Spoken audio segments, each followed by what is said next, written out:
গরুর মধ্যে কুরবানির মাংস লাগান কি ফ্রিজে রেখে খাওয়া যায়? জি, প্রশ্ন ছিল কোরবানির মাংস ফ্রিজে রেখে খাওয়া যাবে কিনা। কোরবানির মাংসটা আসলে রাসূলুল্লাহ সাল্লাল্লাহু আলাইহি সাল্লাম প্রথম যখন মদিনাতে কোরবানি দেন, সহিহ বুখারীতে হাদিস আসছে, আল্লাহ রাসূল সাল্লাল্লাহু আলাইহি সাল্লাম 3 দিনের বেশি রাখতে নিষেধ করেছেন। জি জি, যে কোরবানি দেওয়ার পর থেকে তোমরা 3 দিনের মধ্যে খেয়ে ফেলবে। কিন্তু পরের বার রাসূলুল্লাহ সাল্লাল্লাহু আলাইহি সাল্লাম বললেন যে কুলু ওয়াদ্দাখিরু, তোমরা খাও এবং জমা করে রাখো, এতে অসুবিধা নেই।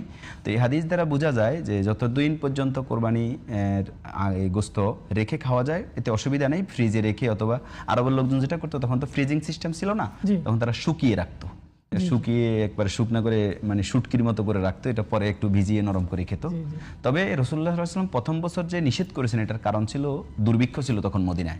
তো দুর্ভিক্ষের সময়ে কোরবানিটা যেহেতু আত্মত্যাগ আল্লাহর উদ্দেশ্যে দেওয়া হয়, তো সমাজের অধিকাংশ মানুষ তখন কোরবানি দিতে পারে নাই এবং তারা অভাবগ্রস্ত। তো ফলে একজন দীর্ঘদিন পর্যন্ত গোস্ত রেখে রেখে খাবে আর সমাজের অন্য মানুষগুলো অভাবগ্রস্ত হয়ে খেতে পারবে না, ইসলাম এটা চায় না। এজন্য এই হাদিসের প্রাসঙ্গিকতা এই যুগেও আছে।